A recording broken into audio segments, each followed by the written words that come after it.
হাদি কেন টার্গেট? হাদির একটা ভয়েস আছে। ভয়েসটা কি? সে কোনোদিন বিক্রি হয়নি। কার কাছে বিক্রি হয়নি?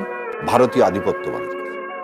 জহির রায়হান, শহীদুল্লাহ কায়সার যেমন বিক্রি হয়নি, তেমন হাদিরও দেখেন, ওই ভাই বলল হাদি হচ্ছে ইনকলাব মঞ্চ, সেটা কোনো তেমন পলিটিক্যাল পার্টি না।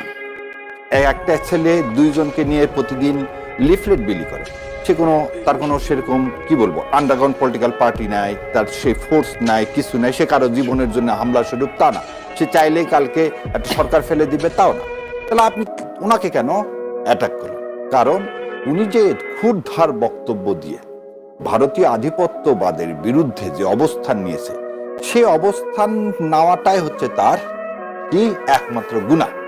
আমি বলবো দোষ না, গুনাহ। যেমন আমিও আপনাদের এই বিভিন্ন চ্যানেলে আসি, এসে কি বলি, ভারতের আধিপত্যবাদের বিরুদ্ধে বলি, সেই জন্য আমাকে কি করা হচ্ছে, গণশত্রু বলা হচ্ছে, মামার হত্যা জায়েজ বলা হচ্ছে। এইটা তার মানে এই গতকালকে ছিল 14ই ডিসেম্বর, শহীদ বুদ্ধিজীবী দিবস।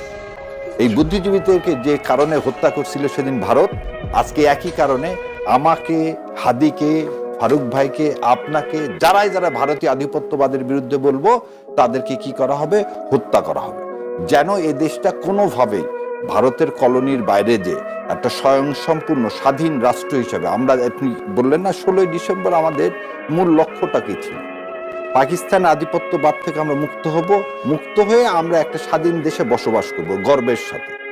সেই গর্বের সাথে যখন করব, 16ই ডিসেম্বরের পরে আপনি কি করলেন? মেজর জলিলকে 71 সালে মেজর জলিলকে ভারতীয় বাহিনী অন্তরীণ করলেন, সে একজন সেক্টর কমান্ডার। তাহলে সেদিনই বোঝা গেছে যে আমরা যে স্বাধীনতা সূর্যটা 71 সালে 16ই ডিসেম্বর উদিত হয়েছে, সেই সূর্যটা কেউ না কেউ মেঘাচ্ছন্ন করে দিতে চায়। সেই জন্যই কিন্তু আমাদের 36শে জুলাই।